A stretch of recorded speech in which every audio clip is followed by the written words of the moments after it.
Guys, do you know what is one of the happiest time in a gardener's life?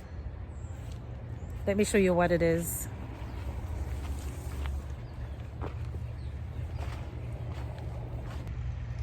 It is when you come out to do something in a garden and then you got a little surprise.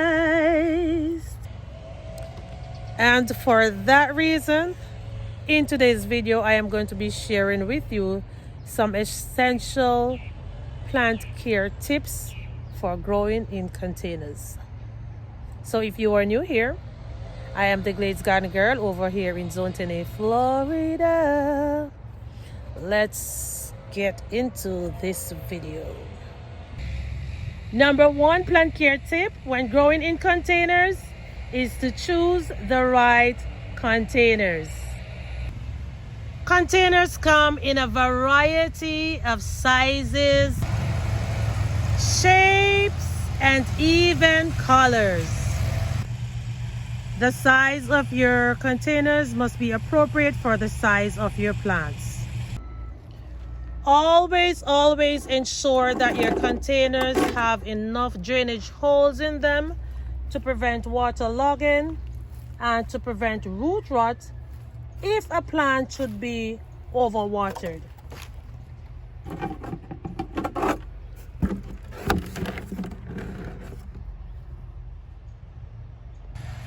Now, when it comes to durability, the material of your containers must be considered. These are some 55-gallon barrels I have that I cut in half, and they have been serving me for quite some time now. They are very, or should I say extremely durable. Some of the containers that we use, they retain heat like the black ones, but as for these ones, because of the color, I don't think they retain as much heat as the black one does. So remember now, durability is also key when considering the type of containers that you are going to grow in. Number two factor to consider when growing in containers is your soil. Here I have some compost. I actually made this compost with native soil and by adding kitchen scraps and other things to it. And then I fill my containers with this soil to grow my stuff in. Some persons, okay, here is a piece of coconut husk, and you are not going to be seeing the kitchen scraps because they have all broken down already. But here I have some other pieces of sticks and leaves that I use to make my own soil. Other persons might actually use potting mix. Whatever is your preferred choice, go ahead and use it. So this is actually some coco coir that I added in here with some kitchen scraps as well. I am currently growing some radishes and carrots and some beets, I think, in here. And I am going to be taking them out in a matter of days, hopefully, so I can sow something else in this area. But soil is a really important factor when growing in containers, even though this is not in a container, guys, but it can be used. Okay, so here I have a pot with some of the same soil in it, and I have some little pepper seedlings that is growing out of this soil right now. And the number three plant care tip to consider when growing in containers is choosing the right plant for the right size container. So here I have a pigeon pea plant that is way over 9 feet tall. Yes, guys, did I say 9 feet? Yes, it is 9 feet tall. It is actually in a container. I recently tried moving the barrel and I noticed that the roots actually went through the container and probably made its way down into the ground. Well, I'm only assuming. I don't know if that's the reason why it wasn't moving or because there was too much soil in it. But this is a pretty big plant, right? And this is a pretty big container. Now guys, would you plant a pigeon pea plant in this little container right here? Heck no. You can probably plant it in that container, like in its initial stage, but not in that little thing. Here I also have some rosemary growing in one of these big containers, and rosemaries of course can actually be grown in smaller containers. Let me show you something else. So these right here are some Danvers half long carrots. They're half long, and the depth of this container is about 10 inches. So that would actually make this container appropriate to plant your half long carrots in.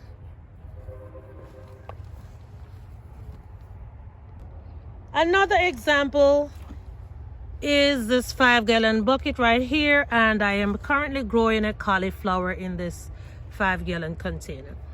It could be also grown in a 3-gallon container, or maybe a 2. I would say 3 the most, because the bigger the containers, the bigger your plants would be. Okay?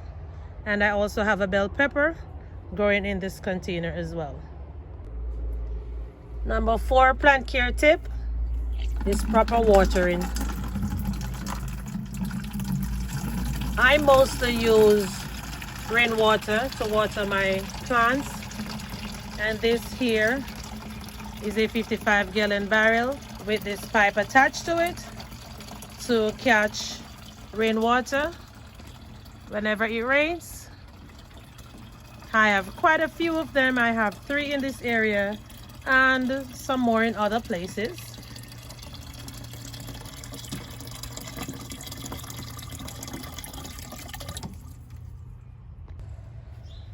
So we must actually water our plants regularly, especially during dry, hot weather. I am living in the state of Florida, which is called the Sunshine State. So even up until now, when some other states or areas is having their cold time, we do have a lot of sun over here. So we have to water on a regular basis to keep our plants growing. So when watering our plants, we have to ensure that the roots are thoroughly moistened.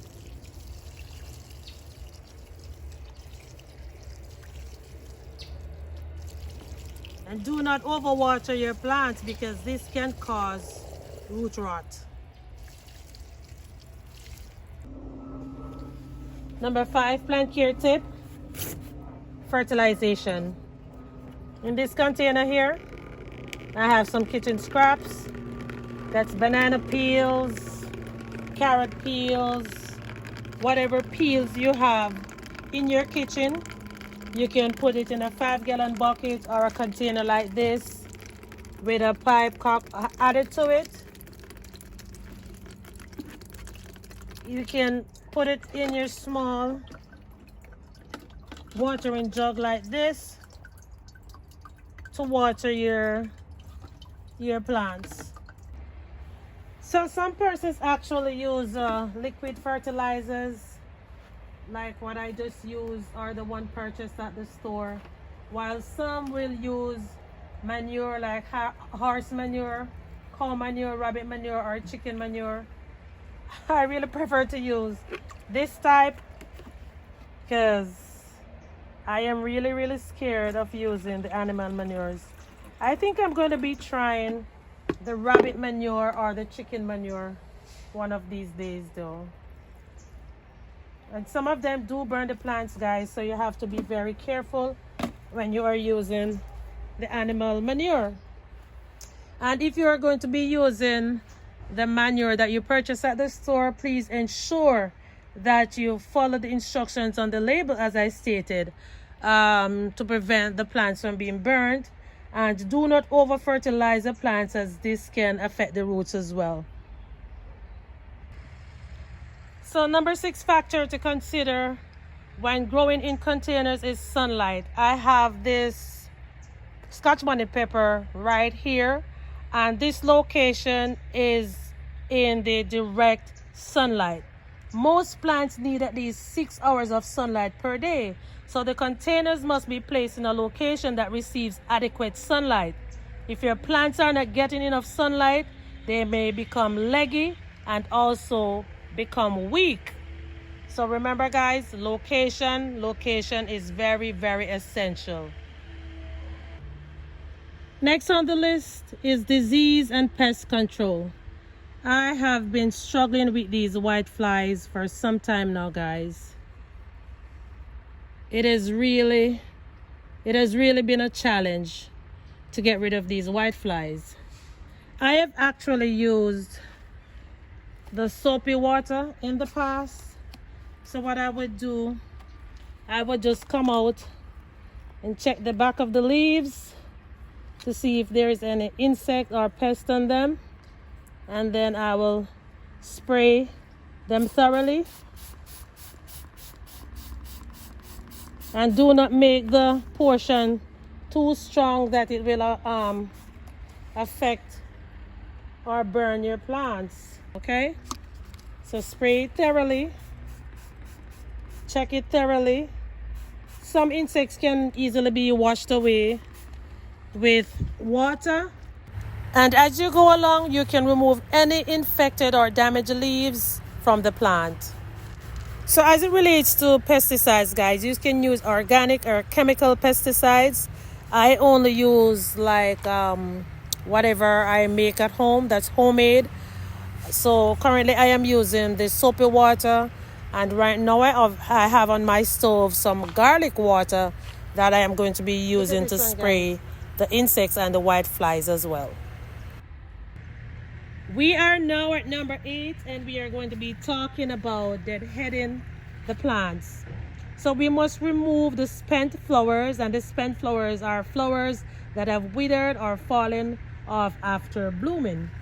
In this case, I do have a pepper plant, and this is a pepper plant that has withered away, and the plant is somewhat drying up because of the white flies and leaf miners that has taken it over.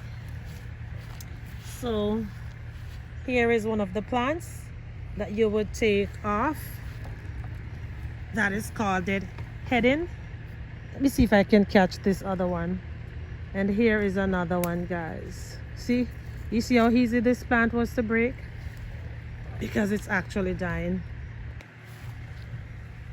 I am not sure if the seeds, if they're good, but I'm just going to toss them in there, guys. If they're good, I think they will just grace me with their presence and surprise me.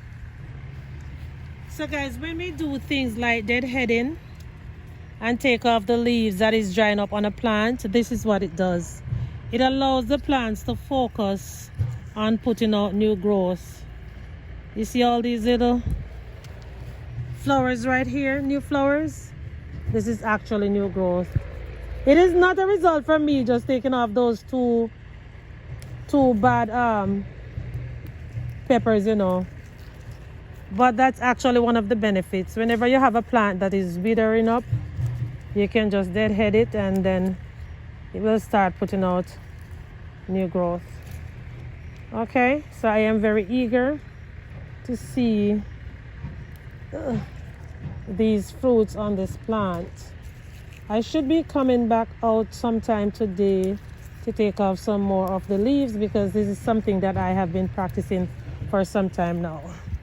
All right, and you know what, guys, number 9, I am going to be talking about pruning. So I am going to be using this same plant right here.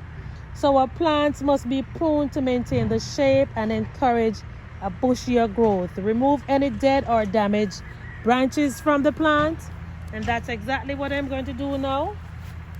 So these are actually some damaged branches. If you look carefully, this branch right here, it's already drying up, so I'm going to take most of them off to allow the plant to get bigger and bushier. You see how I was just talking about coming back to take off some of the leaves? Perfect timing. Okay. So I'm hoping now that this plant will actually, you know, start putting out some more leaves in some other areas. And I have to come back and, you know what, let me just do it right now. Let me just stake this properly.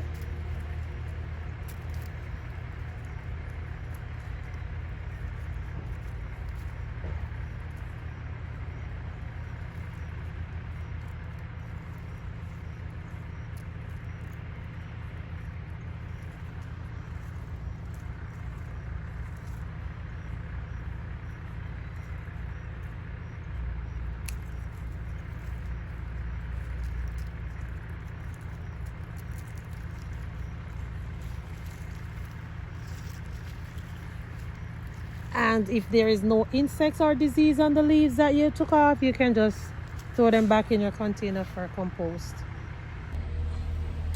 So guys, the last plant care tip that I want to talk about today is winter care. If you live in a cold climate, you may need to bring your containers indoor for the winter. If you leave your containers outdoors, protect them from freezing temperatures by wrapping them in insulating materials. Now in my case, I don't really have to do that because I am living in a tropical climate, even though it gets very cold sometimes. And most of my containers, they're very big, so I don't have anywhere in my house to put them. All right, so I just named 10 essential care tips for growing in containers, and let's go over them one more time. So the first one was choosing your containers, and we also talk about choosing the right soil to grow in. Number 3 was choosing the right plants, and 4 is proper watering. Number 5 was fertilization. Number 6, sunlight. Number 7 is pest and disease control. Number 8, deadheading. Number 9, pruning. And number 10 is actual winter care. So by following these essential care tips, we can create a beautiful and thriving container garden. I have learned a valuable lesson and hope to continue practicing these plant care tips so I can have a continuous thriving garden. So happy gardening to all of you, my friends. Thank you so much for coming along with me today to learn a little bit more about what we can do to help our plants grow. So I will see you soon in another video. I just saw a squirrel heading over to one of my trees on there, guys. That's what I was actually looking at. But anyways, thanks for watching. See you soon in another video. Bye bye.